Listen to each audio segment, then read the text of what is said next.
Hej med dig. Kunne du godt tænke dig at vide, hvad sådan nogle trådsakse er gode til, og hvorfor de er rigtig seje at have? Så er du havnet det helt rigtige sted. Kom med indenfor.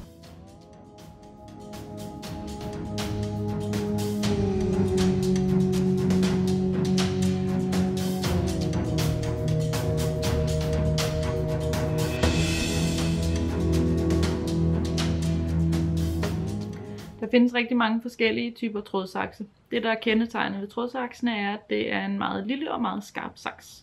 Og det er en rigtig god ting at have, når vi broderer. Fordi tit så den nål, vi skal tråde, det er en nål med et meget lille øje. Hvis trådsaksen er dårlig eller blevet sløv, så når du klipper din trådende af, så vil den få sådan en flosset fiber inde, og det gør, at den er rigtig svær at tråde. Så når du skal ud og købe dig en trådsaks, så tag nogle forskellige tråde med, og så prøv at klippe i dem. Og hvis den klipper sådan helt skarpt lige over, så er det en god trådsaks, du har fat i. Og ellers så prøv at finde en anden model, eller måske bare en anden af de sakse, der hænger på hylden, som du har kigget på. Din trådsaks, den er ret hellig, så sørg for kun at klippe i tråde med din trådsaks. Hvis du klipper i papir med den eller stof, så vil den hurtigt blive ret sløv. Og vi vil gerne have, at den skal være så skarp som overhovedet muligt til at klippe vores fine broderitråd. Her er mit lille udvalg af trådsakse, som er kommet til mig af lidt forskellige veje. Denne her, det er en af mine yndlings, fordi jeg synes, den er så smuk. Det er en vikingesaks, som jeg har købt på Trelleborg Vikingemuseum. Og den er rigtig god til de lidt grovere garner og sådan noget. Og der ser vi så også saksen i dens helt oprindelige format, som startede med at være 2 knivsblade, som man satte sammen på denne her måde. Så er der denne her, det er sådan en helt almindelig standard saks, som er købt i Panduro Hobby. Dem har jeg haft nogle stykker af. De er ganske udmærket, lille og simpel.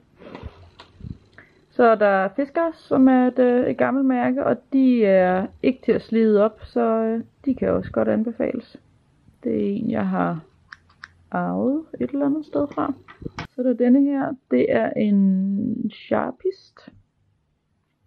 Den er købt i en sybutik i Sverige, og den kan altså rigtig, rigtig godt anbefales. Den er virkelig skarp og lækker.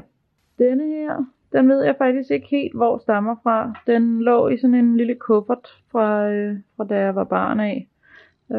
Det er en fin lille saks. Den er ret lækker at holde, men skæret er lidt kort, synes jeg. Så der bliver den en lille smule irriterende. Så er der sådan en her. Det er den klassiske bedstemor saks. Dem kan man stadig købe i dag, og tit så har de faktisk storke på deres håndtag her, men på denne her, der er det 2 fisk, tror jeg, der hygger sig. De plejer at være rigtig gode og skarpe, og de er også gode til, hvis man skal nippe små huller i stof og sådan noget. Ja. Der var et lille udvalg. God fornøjelse, og god jagt derude efter den helt rigtige saks.